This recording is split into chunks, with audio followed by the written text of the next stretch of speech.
ಚೀನಾದಲ್ಲಿ ಕೊರೋನಾದಂತೆ ಹೊಸ ವೈರಸ್ ಪತ್ತೆ. HMPV ರೋಗ ಲಕ್ಷಣಗಳೇನು, ಹೇಗೆ ಹರಡುತ್ತದೆ? ನಮಸ್ಕಾರ ಸ್ನೇಹಿತರೆ, ಉಪಯುಕ್ತ ಮಾಹಿತಿ ಚಾನಲ್ಗೆ ಸ್ವಾಗತ. 5 ವರ್ಷಗಳ ನಂತರ ಮತ್ತೊಂದು ವೈರಸ್ ಚೀನಾದಲ್ಲಿ ಕಂಡುಬಂದಿದೆ. ಹ್ಯೂಮನ್ ಮೆಟಾಪಿಮೋವೈರಸ್ HMPV ದೇಶದಲ್ಲಿ ಹರಡುತ್ತಿದ್ದು ಆತಂಕ ಸೃಷ್ಟಿಸಿದೆ. ಇಷ್ಟೆಲ್ಲ ಭಯ ಹುಟ್ಟಿಸುತ್ತಿರುವ HMPV ವೈರಸ್ ಎಂದರೇನು? ಇದು ಶೀಘ್ರದಲ್ಲೇ ಭಾರತದ ಮೇಲೆ ಪರಿಣಾಮ ಬೀರುತ್ತದೆಯೇ? ಭಾರತದಲ್ಲೂ ಏಕಾಏಕಿಯಾಗಿ ಹರಡುತ್ತದೆಯೇ ಇಲ್ಲವೇ? ಹೀಗೆ ನೂರಾರು ಪ್ರಶ್ನೆಗಳಿಗೆ ಟೈಮ್ಸ್ ನೌ ಉತ್ತರ ನೀಡಿದೆ. ತಜ್ಞರೊಂದಿಗೆ ಈ ವಿಷಯಗಳನ್ನು ಹಂಚಿಕೊಳ್ಳುವ ಮೂಲಕ ಕೆಲವು ಮಾಹಿತಿಗಳನ್ನು ಸಂಗ್ರಹಿಸಿದೆ. ಕೋವಿಡ್-19 ಸಾಂಕ್ರಾಮಿಕ ರೋಗದ ಭೀತಿ ಇನ್ನೇನು ಕಡಿಮೆಯಾಗುತ್ತಿದೆ ಎನ್ನುವಷ್ಟರಲ್ಲಿ 5 ವರ್ಷಗಳ ನಂತರ ಮತ್ತೊಂದು ವೈರಸ್ ಚೀನಾದಲ್ಲಿ ಕಂಡುಬಂದಿದೆ. ಹ್ಯೂಮನ್ ಮೆಟಾಪಿಮೋವೈರಸ್ HMPV ದೇಶದಲ್ಲಿ ಹರಡುತ್ತಿದ್ದು ಆತಂಕ ಸೃಷ್ಟಿಸಿದೆ.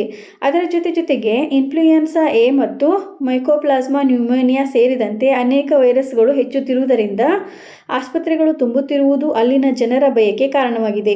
ಏಕಾಏಕಿ ಚೀನಾ ತುರ್ತು ಪರಿಸ್ಥಿತಿಯನ್ನು ಘೋಷಿಸಿದೆ ಎಂದು ಮೂಲಗಳಿಂದ ತಿಳಿದು ಬರುತ್ತಿದ್ದು, ಆದರೆ ಅಧಿಕಾರಿಗಳು ಇದನ್ನು ದೃಢಪಡಿಸಿಲ್ಲ. ಇಷ್ಟೆಲ್ಲ ಭಯ ಹುಟ್ಟಿಸುತ್ತಿರುವ HMPV ವೈರಸ್ ಎಂದರೇನು? ಇದು ಶೀಘ್ರದಲ್ಲೇ ಭಾರತದ ಮೇಲೆ ಪರಿಣಾಮ ಬೀರುತ್ತದೆಯೇ? ಭಾರತದಲ್ಲೂ ಏಕಾಏಕಿ ಹರಡುತ್ತದೆಯೇ ಇಲ್ಲವೇ? ಹೀಗೆ ನೂರಾರು ಪ್ರಶ್ನೆಗಳಿಗೆ ಟೈಮ್ಸ್ ನೌ ಉತ್ತರ ನೀಡಿದೆ. HMPV ವೈರಸ್ ಬಗ್ಗೆ ಮಾಹಿತಿ. ಚೀನಾದ ರೋಗ ನಿಯಂತ್ರಣ ಪ್ರಾಧಿಕಾರವು ಡಿಸೆಂಬರ್ 27ರಂದು ಅಪರಿಚಿತ ಮೂಲದ ನ್ಯೂಮೋನಿಯಾ ಪ್ರಕರಣಗಳ ಮೇಲೆ ನಾವು ಹೆಚ್ಚು ಗಮನ ಹರಿಸುತ್ತಿದ್ದೇವೆ ಎಂಬ ಮಾತನ್ನು ಹಂಚಿಕೊಂಡಿತ್ತು.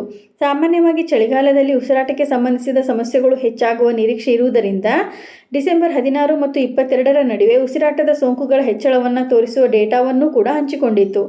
ಚಳಿಗಾಲ ಮತ್ತು ವಸಂತಕಾಲದಲ್ಲಿ ಚೀನಾದಲ್ಲಿ ವಿವಿಧ ರೀತಿಯ ಉಸಿರಾಟದ ಸೋಂಕುಗಳು ಕಂಡುಬರುವ ಸಾಧ್ಯತೆ ಇದೆ ಎಂದು ಅಲ್ಲಿನ ಸರ್ಕಾರಿ ಅಧಿಕಾರಿ ಕಾನ್ ಬಿಯಾವೋ ಒಂದು ಪತ್ರಿಕಾಗೋಷ್ಠಿಯಲ್ಲಿ ಹೇಳಿದ್ದರು. ಜೊತೆಗೆ ಈ ವರ್ಷ ಒಟ್ಟು ಪ್ರಕರಣಗಳ ಸಂಖ್ಯೆ ಕಳೆದ ವರ್ಷಕ್ಕಿಂತ ಕಡಿಮೆಯಾಗುವ ನಿರೀಕ್ಷೆಯಿದೆ ಎಂದು ಅವರು ಉಲ್ಲೇಖಿಸಿದ್ದರು. ಉತ್ತರ ಚೀನಾದಲ್ಲಿ ಹರಡಿರುವ HMPV ವೈರಸ್. ಚೀನಾದ ಆರೋಗ್ಯ ಅಧಿಕಾರಿಗಳು ದೇಶದ ಉತ್ತರ ಭಾಗಗಳಲ್ಲಿ ವೈರಸ್ ಹರಡುತ್ತಿದೆ ಎಂಬುದನ್ನು ದೃಢಪಡಿಸಿದ್ದಾರೆ. HMPV ಎಂದು ಕರೆಯಲ್ಪಡುವ ಈ ವೈರಸ್ ಎಲ್ಲ ವಯಸ್ಸಿನವರಲ್ಲಿಯೂ ಕಂಡುಬರಬಹುದು, ಆದರೆ ಮಕ್ಕಳಲ್ಲಿ ಹೆಚ್ಚು ಸಾಮಾನ್ಯವಾಗಿರುತ್ತದೆ. ಹಾಗಾಗಿ ಸಾರ್ವಜನಿಕರು ಆರೋಗ್ಯದ ಬಗ್ಗೆ ಹೆಚ್ಚು ಕಾಳಜಿ ವಹಿಸಬೇಕಾಗಿದೆ. ಅದರಲ್ಲಿಯೂ ಅಲ್ಲಿಯ ಪರಿಸ್ಥಿತಿ ಗಂಭೀರವಾಗಿದ್ದು, ಸಾಮಾಜಿಕ ಮಾಧ್ಯಮ ವರದಿಗಳು ಕೂಡ ಇದನ್ನು ಸಾಬೀತುಪಡಿಸಿದೆ. HMPV ರೋಗ ಲಕ್ಷಣಗಳು. ಮಾಧ್ಯಮ ವರದಿಗಳ ಪ್ರಕಾರ HMPV ರೋಗ ಲಕ್ಷಣಗಳು ಫ್ಲೂಗೆ ಹೋಲುತ್ತವೆ. ಹಾಗಾಗಿ ಕೆಮ್ಮು, ಜ್ವರ, ಉಸಿರಾಟದ ತೊಂದರೆಯಂತಹ ಲಕ್ಷಣಗಳು ಕಾಣಿಸಿಕೊಳ್ಳುತ್ತದೆ. ತೀವ್ರವಾದ ಸಂದರ್ಭಗಳಲ್ಲಿ ಇದು ಬ್ರಾಂಕೈಟಿಸ್ ಅಥವಾ ನ್ಯೂಮೋನಿಯಾಕ್ಕೆ ಕಾರಣವಾಗಬಹುದು. ವೈರಸ್ ಹೆಚ್ಚಾಗಲು 3 ರಿಂದ 6 ದಿನಗಳು ತೆಗೆದುಕೊಳ್ಳುತ್ತದೆ.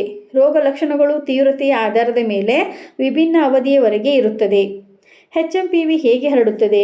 HMPV ಇತರ ಉಸಿರಾಟದ ವೈರಸ್ಗಳಂತೆ ಹರಡುತ್ತದೆ. ಕೆಮ್ಮು ಮತ್ತು ಸೀನುವಿಕೆ, ಕೈಕುಲುಕುವುದು ಅಥವಾ ವ್ಯಕ್ತಿಯ ನಿಕಟ ಸಂಪರ್ಕ, ಕಲುಷಿತ ಮೇಲ್ಮೈಗಳನ್ನು ಸ್ಪರ್ಶಿಸುವುದು ಅಥವಾ ಮುಖವನ್ನು ಸ್ಪರ್ಶಿಸುವುದು ಅಂದರೆ ಬಾಯಿ, ಮೂಗು ಅಥವಾ ಕಣ್ಣುಗಳನ್ನು ಮುಟ್ಟಿಕೊಳ್ಳುವುದು.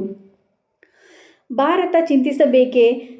ಪ್ರಸ್ತುತ HMPV ಪ್ರಕರಣಗಳು ಚೀನಾದಲ್ಲಿ ಮಾತ್ರ ವರದಿಯಾಗಿವೆ. ಭಾರತ ಅಥವಾ ಇತರ ದೇಶಗಳಲ್ಲಿ ಯಾವುದೇ ಪ್ರಕರಣಗಳು ಪತ್ತೆಯಾಗಿಲ್ಲ. ಗುರುಗ್ರಾಮದ CK ಬಿರ್ಲಾ ಆಸ್ಪತ್ರೆಯ ಕ್ರಿಟಿಕಲ್ ಕೇರ್ ಮತ್ತು ಶ್ವಾಸಕೋಶ ಶಾಸ್ತ್ರದ ಮುಖ್ಯಸ್ಥ ಡಾಕ್ಟರ್ ಕುಲ್ದೀಪ್ ಕುಮಾರ್ ಗ್ರೋವರ್ ಅವರು ಹೇಳುವ ಪ್ರಕಾರ, ಚೀನಾದಲ್ಲಿ HMPV ಪ್ರಕರಣಗಳು ವರದಿಯಾಗಿದ್ದರೂ ಭಾರತದಲ್ಲಿ ಇಲ್ಲಿಯವರೆಗೆ ಯಾವುದೇ ಪ್ರಕರಣಗಳು ಕಂಡುಬಂದಿಲ್ಲ. ಆದರೆ ನಮ್ಮಲ್ಲಿ ಜನದಟ್ಟಣೆ ಇರುವುದರಿಂದ ಜನರು ನಿರ್ಲಕ್ಷ್ಯ ಮಾಡದೆಯೇ ಪದೇ ಕೈ ತೊಳೆಯುವುದು, ಜನ ಹೆಚ್ಚಾಗಿರುವ ಪ್ರದೇಶಗಳಲ್ಲಿ ಮಾಸ್ಕ್ಗಳ ಬಳಕೆ ಮತ್ತು ಯಾರ ಜೊತೆಗೆ ಆಗಲಿ ನಿಕಟ ಸಂಪರ್ಕವನ್ನು ತಪ್ಪಿಸುವುದು ಉತ್ತಮ. ಕೆಲವು ಮುನ್ನೆಚ್ಚರಿಕೆ ನೈರ್ಮಲ್ಯ ಅಭ್ಯಾಸಗಳು ಇಂತಹ ಅಪಾಯವನ್ನು ಕಡಿಮೆ ಮಾಡಬಹುದು ಎಂದು ಅವರು ಹೇಳಿದ್ದಾರೆ.